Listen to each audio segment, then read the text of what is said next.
दोस्तों, स्वागत है आपका हमारे YouTube चैनल एकलव्य गुरुकुल में। दोस्तों, अब हम गणित में अपने अगले अध्याय की ओर चलते हैं। दोस्तों, हमारा पहला अध्याय पूर्ण हो चुका है, लेकिन दोस्तों दूसरा अध्याय जो है वो आपकी परीक्षा की दृष्टि से 2022 के लिए हटा दिया गया है। इस वजह से दोस्तों हम अपने अध्याय 3 की ओर बढ़ेंगे, जिसका नाम है दोस्तों दो चर वाले रैखिक समीकरण। दोस्तों, पाठ के नाम से ही आपको क्लियर हो रहा होगा कि इसमें दो चर, मैंने आपको चर बताया था, चर जिनका मान बदलता रहता है। क्या है दोस्तों? चर जिनका मान बदलता रहता है, बदलता रहे। जैसे दोस्तों उदाहरण के तौर पर हम इन्हें छोटी ABCD से दर्शाते हैं दोस्तों, इसी तरीके से हम Z तक कोई भी वर्ड ले सकते हैं, ये हमारे चर होते हैं। और अचर दोस्तों आप लोग जानते हैं, अचर हमारे ऐसे समझ लीजिए दोस्तों आप, संख्याएं होती हैं। अचर होती है संख्याएं जिनका मान दोस्तों हर स्थिति में परिस्थिति में सेम रहे। ठीक है दोस्तों, तो हम दो चर वाले पढ़ेंगे। तो दोस्तों यहाँ पर हम क्या पढ़ेंगे? दो चर के बारे में ऐसी समीकरण पढ़ेंगे, रैखिक। दोस्तों एक और वर्ड आया है इसमें, रैखिक समीकरण। रैखिक समीकरण दोस्तों रैखिक समीकरण होती है जिनमें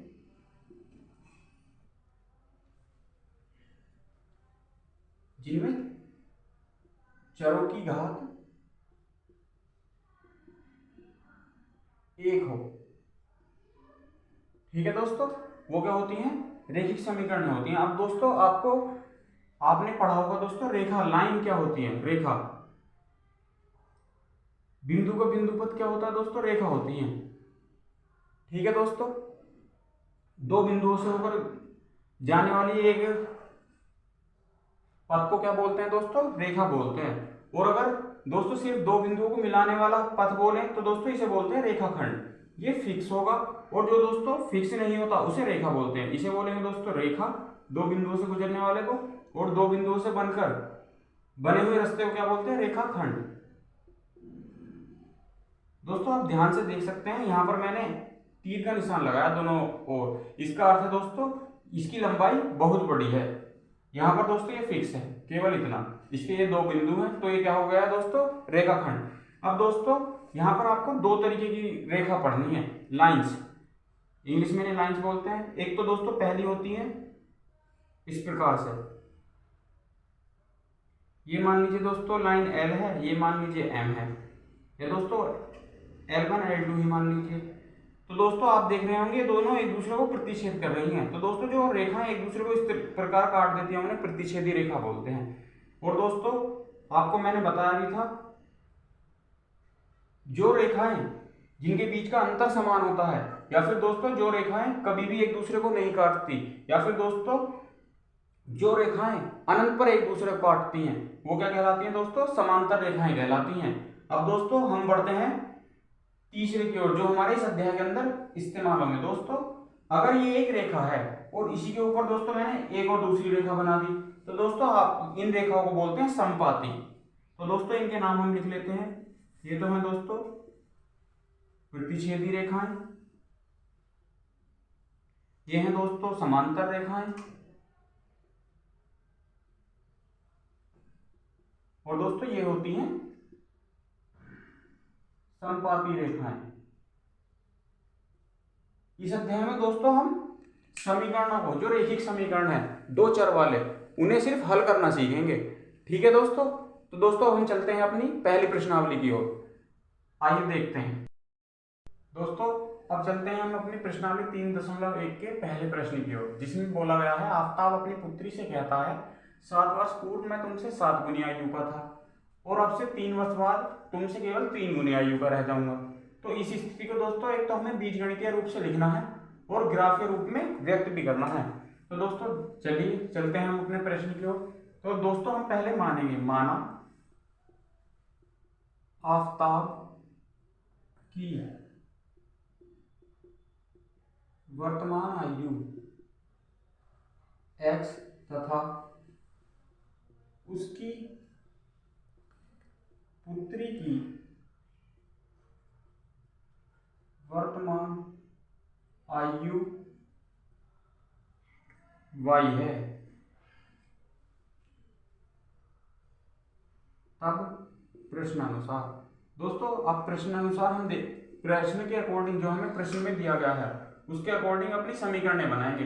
इसने बोला है दोस्तों 7 वर्ष पूर्व, तो दोस्तों 7 वर्ष का मतलब है वर्तमान से 7 वर्ष पहले 7 माइनस कर देंगे।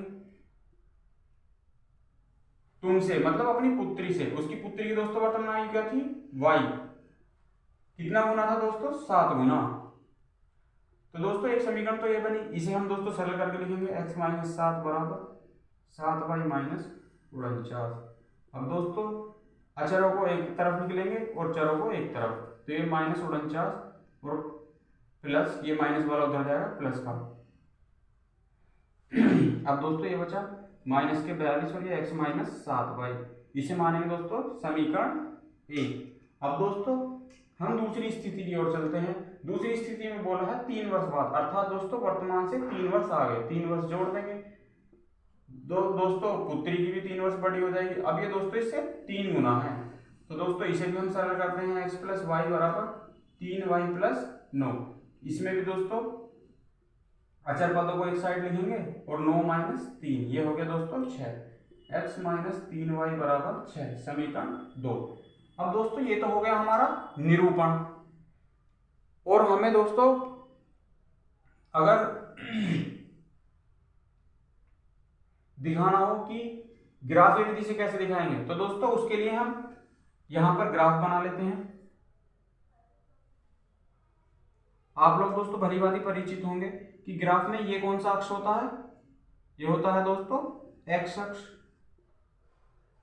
ये होता है दोस्तों आपको दिख रहा होगा दोस्तों, ये होता है x डैश अक्ष, ये होता है दोस्तों y अक्ष, और ये होता है y डैश अक्ष। अब दोस्तों इस पे हम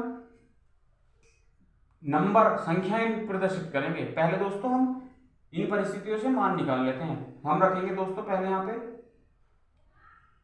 x बराबर 0 रखने पर, तो x 0 रखेंगे, 0 माइनस 7y बराबर माइनस 42।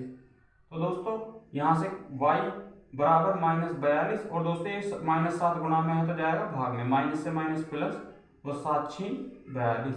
दोस्तों y बराबर आया 6। लेकिन अगर दोस्तों यहीं पर y बराबर 0 रखें तो हमें क्या मान मिलेगा दोस्तों? ऐसा हम इसलिए कर रहे हैं क्योंकि हमें ग्राफ पर इन्हें प्रदर्शित करना है समीकरणों को। ठीक है दोस्तों, ये समीकरणों को ग्राफ पर प्रदर्शित करने की विधि है। तो दोस्तों अब देखिए y बराबर 0 रखूंगा तो x बराबर माइनस 7, y की जगह 0 और बराबर माइनस 42। तो दोस्तों आपने देखा x बराबर आया माइनस 42। अब दोस्तों इसी प्रकार से में रखेंगे x बराबर 0 रखने पर, x बराबर 0 रखेंगे तो दोस्तों 0 माइनस 3y बराबर 6, तो y बराबर 6 और 3 माइनस का गुणा में जाएगा भाग में, तो y बराबर आया दोस्तों 3 दूनी 6 और वो भी माइनस के। अब दोस्तों चलते हैं y बराबर 0 रखने पर, देखते हैं दोस्तों क्या मान आता है। तो देखिए दोस्तों y बराबर 0 रखेंगे, x माइनस 3 गुणा 0 बराबर 6, तो दोस्तों यहां से आया x का मान 6। अब दोस्तों ये मान हमें समीकरण इसमें नंबर लाइन पर, नंबर रेखा पर जो हमने ग्राफ बनाया है इस पे प्रदर्शित करेंगे दोस्तों। तो देखिए कैसे प्रदर्शित करते हैं। ये दोस्तों हमने माना 1 2 3, ऐसे में दोस्तों थोड़े बड़े बड़े ले लेते हैं, 2 4 6 8। दोस्तों इसी प्रकार करेंगे तो यहाँ पे आएगा 2 4 6 8 10 12, इसी प्रकार चलते रहेंगे दोस्तों। इसी प्रकार इधर चलते हैं माइनस में, -2 -4 -6, तो दोस्तों यहाँ पर आएगा -42। इसी प्रकार दोस्तों यहाँ पर 2 4 6 8 10 12, इसी प्रकार दोस्तों इधर की साइड माइनस होते हैं। दोस्तों ध्यान रख रहे हैं जो एक्स अक्ष है, एक्स अक्ष पे संख्याएं धनात्मक होती हैं और एक्स डैश पे ऋणात्मक। इसी प्रकार वाई अक्ष पर धनात्मक और वाई डैश अक्ष पर ऋणात्मक। तो दोस्तों ऐसे ये -4 -6 -8। अब दोस्तों देखिए जब x बराबर 0 था दोस्तों x बराबर 0 कहाँ होता है, y अक्ष पर x बराबर 0 होता है। क्यों दोस्तों, क्योंकि ये दूरियां दर्शाते हैं। यहाँ पर x अक्ष पर दूरी नहीं चलेगी कुछ भी, ये दोस्तों 0 0 होता है। तो दोस्तों 0 तो इसी लाइन पे होगा, इधर चल देंगे तो कुछ दूरी चल जाएगी x पे, इसीलिए दोस्तों ये है x 0 की लाइन। x बराबर 0 पे y है 6। तो दोस्तों एक बिंदु तो हमें ये मिला, ये बिंदु है 0,6, क्योंकि दोस्तों x 0 है और y 6 है। फिर दोस्तों जब हमने y 0 रखा इस लाइन पर दोस्तों y 0 होगा, क्योंकि y की साइड कोई भी दूरी नहीं चली जाएगी। तो यहाँ पर हमें मान मिलता है -42, ये वाला। तो ये -42,0। अब दोस्तों इन लाइनों को आपस में मिला देंगे, तो दोस्तों ये बन गया इस लाइन का ग्राफ, जो हमारी पहली वाली लाइन थी। अब दोस्तों दूसरी वाली लाइन के लिए बनाते हैं। x0 हम जानते हैं किस वाली लाइन पे होता है, इस वाली लाइन पे। तो y का मान आया -2, ये रहा दोस्तों -2। दोस्तों इसे मैं इधर दिखा रहा हूँ 0,-2, ये x और y की फॉर्म में होते हैं। पहली वाली दूरी x को दर्शाती है, दूसरी वाली y को। आप दोस्तों इन चीजों को विस्तार से निर्देशांक ज्यामिति में पढ़ेंगे अगले आगे आने वाले अध्याय में। अब दोस्तों देखिए y बराबर 0 किस पे होता है, इस लाइन पे। यहाँ पर x कितना आया 6, तो दोस्तों ये दर्शा रहा है 6,0 को। अब इन दोनों रेखाओं को भी आपस में मिला देंगे। ठीक है दोस्तों, तो ये हो गया इनका ग्राफ निरूपण। समझ गए दोस्तों। दोस्तों अब हम चलते हैं अपने अगले प्रश्न, दूसरे प्रश्न की ओर, जिसमें बोला है क्रिकेट टीम के एक कोच ने 3900 में 3 बल्ले 6 गेंदें खरीदी। बाद में उसने एक और बल्ला तथा उसी प्रकार की 3 गेंद 1300 रुपये में खरीदी। इस स्थिति में बीज गणितीय तथा ज्यामितीय रूपों में व्यक्त कीजिए। तो दोस्तों पहले हम मान लेते हैं, माना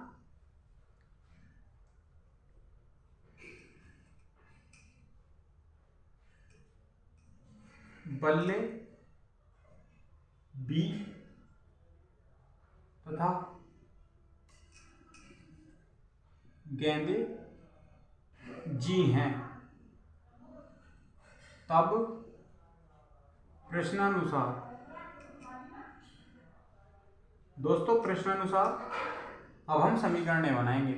3 तो दोस्तों बल्ले हैं, तो 3b प्लस 6 गेंदे हैं 6g कितने रुपए में खरीदे हैं दोस्तों, 3900 रुपये में। अब दोस्तों दूसरी समीकरण बनाते हैं हम। दूसरी समीकरण में दोस्तों बात करी है एक और बल्ला, अर्थात दोस्तों एक तो बल्ला है, एक दोस्तों हम लिख भी सकते हैं नहीं भी। क्यों दोस्तों, क्योंकि एक की गुणा करने पर b ही रहता है। और दोस्तों 3 गेंदे खरीदी कितने रुपए में, 1300 रुपये में। अब दोस्तों हम क्या करेंगे, ये तो हो गया दोस्तों इसका बीजगणितीय रूप। अब दोस्तों इसे ज्यामितीय रूप में व्यक्त करने के लिए पहले हम b बराबर 0 रखेंगे। b बराबर 0 रखने पर तो देखिए दोस्तों क्या मिलेगा, 6g बराबर 3900, तो g का मान 3900/6, 6 6 36, 6 5 30 और 0। तो दोस्तों g का मान आ गया 650। कब, जब b 0 है। अब दोस्तों अगर g बराबर 0 रखें तो दोस्तों देखिए 3b बराबर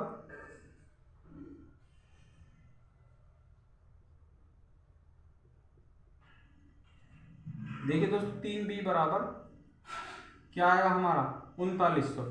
क्यों 3900 आएगा दोस्तों, क्योंकि g की जगह तो हमने 0 रख दिया है, तो ये हो जाएगा 0, 0 हम लिखते नहीं है। तो 3b बराबर 39, तो दोस्तों b का मान आएगा 3900/3, 3 एकम 3, 3 3 9, 2 0। तो दोस्तों बल्ले का मान 1300 आया जब गेंद का मान 0 है। इसी प्रकार दोस्तों यहाँ रखेंगे b बराबर 0 रखने पर, तो दोस्तों ये तो 0 हो जाएगा। 3 गेंद बराबर 1300, तो दोस्तों g बराबर 1300/3, या फिर दोस्तों हम कह सकते हैं 3 चौक 12, 3 3 3 3 1/3, या फिर दोस्तों दशमलव लगा के 3 3। अब दोस्तों अगर हम g बराबर 0 रख दें, g बराबर 0 रखने पर तो दोस्तों देखिए क्या मिलता है, हम ये 0 रखेंगे तो ये तो शून्य हो जाएगा, ये बचा b, और b बराबर आ गया दोस्तों 1300। इस चीज को दोस्तों हम ग्राफ के द्वारा प्रदर्शित करेंगे। ये देखिए दोस्तों, हमने ग्राफ बनाया। आप लोग जानते हैं ये x अक्ष है, ये x डैश है, ये y है और ये y डैश है।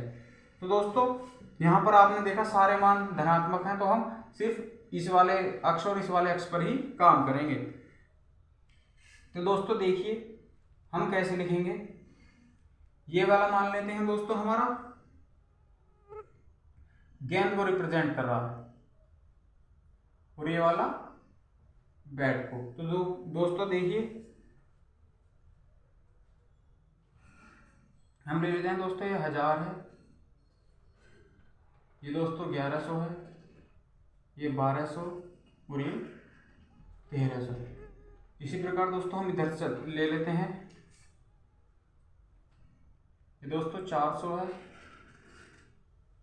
ये 450, ये दोस्तों 500, ये 550, ये 600, ये 650। अब दोस्तों देखते हैं, जब हमने b बराबर 0, b 0 कहाँ होगा दोस्तों, इस लाइन पर, तो दोस्तों g मिला हमारा 650, ये रहा, ठीक है दोस्तों। और जब हमने दोस्तों g बराबर 0 लिया, g कहाँ पर होगा, इस वाले अक्ष पर, तो b की वैल्यू आई 1300, वो यहाँ पर है दोस्तों। इसी प्रकार दोस्तों हम इन दोनों लाइनों को क्या कर देंगे, आपस में मिला देंगे, तो ये समीकरण आ गई 3b + 6b बराबर 3900। अब दोस्तों ये वाला लिखते हैं, जब b बराबर 0 है, b बराबर 0 इस रेखा पर होगा x अक्ष पर, तो दोस्तों g का मान कितना आता है 433.3। तो दोस्तों वो यहाँ पर कहीं पॉइंट होगा, ठीक है दोस्तों। और b बराबर 1300 वो यहीं पर है, ठीक है दोस्तों। और इन रेखाओं को आपस में इस प्रकार मिला देंगे दोस्तों।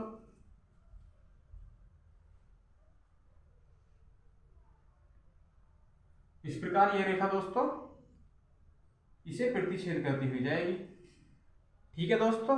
तो ये हो गया इसका ज्यामितीय निरूपण, ठीक है दोस्तों। अब चलते हैं अगले प्रश्न की ओर। दोस्तों अब चलते हैं अगले प्रश्न की ओर, जो है 2 किलो सेब और 1 किलो अंगूर का मूल्य किसी दिन 160 रुपये था। एक महीने बाद 4 किलो सेब और 2 किलो अंगूर का मूल्य 300 हो जाता है। इसी स्थिति को दोस्तों हमें पहले तो बीजगणित के रूप में लिखना और फिर ग्राफ बनाकर ज्यामितीय रूप में व्यक्त करना है। तो दोस्तों हम सेब को मान लेते हैं, माना सेब ए तथा अंगूर जी हैं, क्योंकि दोस्तों अंगूर जी फॉर ग्रेप्स होते हैं और सेब ए फॉर एप्पल। तो दोस्तों प्रश्नानुसार हम व्यक्त करते हैं अपनी समीकरणों को। दोस्तों इसमें कहा है 2 किलो सेब, तो 2 किलो सेब ए, और दोस्तों 1 किलो अंगूर, तो 1 किलो अंगूर कितने के हैं 160 रुपए के। और दोस्तों दूसरी समीकरण है हमारी 4 किलो सेब और 2 किलो अंगूर हैं आपके दोस्तों 300 रुपए के। तो दोस्तों देखिए अगर यहां पर दोस्तों हम a बराबर 0 रखें, a बराबर 0 रखने पर, तो देखिए दोस्तों हमारा g का मान क्या आएगा, ये तो शून्य हो जाएगा, g बराबर 160 आ जाएगा, ठीक है दोस्तों। और अगर दोस्तों हम g बराबर 0 रखते हैं तो g बराबर 0 रखने पर क्या आता है 2a, ये दोस्तों शून्य हो जाएगा 0 रखने पर 160। तो दोस्तों a का मान आ जाएगा 160/2 अर्थात 80। तो दोस्तों a का मान आया आपका 80। अब दोस्तों इसी प्रकार यहाँ पर रखते हैं, a बराबर 0 रखने पर देखिए दोस्तों क्या आता है, ये तो शून्य हो गया, तो 2g बराबर 300। तो दोस्तों g का मान 300/2 अर्थात 150 आ गया दोस्तों g का मान। अब दोस्तों रखते हैं g बराबर 0 रखने पर, देखिए दोस्तों क्या आता है 4a, जी वाला तो दोस्तों शून्य हो जाएगा, 4a बराबर 300। दोस्तों देखिए a बराबर 300/4 अर्थात 4 सत्ते 28 और 4 पंजे 20। दोस्तों a का मान आता है 75 अब दोस्तों ग्राफीय रूप में हम निरूपित करते हैं। ये दोस्तों x अक्ष होता है, आप जान गए होंगे दोस्तों भली भांति। ये x डैश अक्ष होता है। ये दोस्तों हमारा 0 0 होता है निर्देशांक यहाँ पर। क्यों? क्योंकि दोस्तों इस जगह पर ना तो x अक्ष पर कुछ दूरी चली जाती है और ना ही y अक्ष पर। ठीक है दोस्तों। अब दोस्तों हम देखते हैं, इसे मान लेते हैं, इधर हम लिखेंगे दोस्तों एप्पल की वैल्यू, इधर लिखेंगे दोस्तों हम ग्रेप्स की वैल्यू। तो दोस्तों हम व्यक्त करते हैं, हम दोस्तों यहाँ पर लेते हैं 120, 130, 140, 150 और दोस्तों 160। इसी प्रकार दोस्तों हम ऊपर लेते हैं 50, 60, 70, 80, 90। अब देखते हैं दोस्तों, जब हमने a0 रखा, दोस्तों a0 किधर होगा? इस लाइन पर। तो g का मान कितना आता है दोस्तों? 160। और दोस्तों जब हमने g0 रखा, 0 किस लाइन पर होगा? इस लाइन पर। तो दोस्तों a कितना आता है? 80। तो दोस्तों ये पॉइंट मिलेगा। इन दोनों पॉइंटों को मिलाते हुए दोस्तों एक रेखा जाएगी, जो इस रेखा का समीकरण होगी 2a + g बराबर 160। अब दोस्तों हम रखते हैं a बराबर 0 इस लाइन पर होगा, तो यहाँ पर g का मान कितना आया दोस्तों? 150, 150। अब दोस्तों जब g बराबर 0 रखते हैं इस लाइन पर आएगा, तो a का मान आता है 75। दोस्तों 75 कहीं ना कहीं यहाँ पर होगा। दोस्तों ये इस तरीके से जाएगी लाइन। तो दोस्तों ये आपको इसका ज्यामितीय रूप हो गया, और ये आपका ये दोस्तों दोनों बीजगणितीय रूप हो गए। ठीक है, उम्मीद करते हैं दोस्तों आपको हमारी ये वीडियो पसंद आई होगी। दोस्तों अगर आपको हमारी वीडियो पसंद आई है तो हमारे चैनल को सब्सक्राइब करें और दोस्तों वीडियो को लाइक करें। और दोस्तों अगर आपको हमसे कुछ संदेह होते हैं अपने प्रश्नों को लेकर, तो दोस्तों आप कमेंट में लिखकर हमें ज़रूर अपने प्रश्न भेजें, हम उनका वीडियो बनाकर ज़रूर जवाब देंगे। और दोस्तों अगर आपको वीडियो अच्छी लगी है तो दोस्तों इसे लाइक करें और ज़्यादा से ज़्यादा अपने दोस्तों के साथ शेयर करें। धन्यवाद। जय हिंद दोस्तों।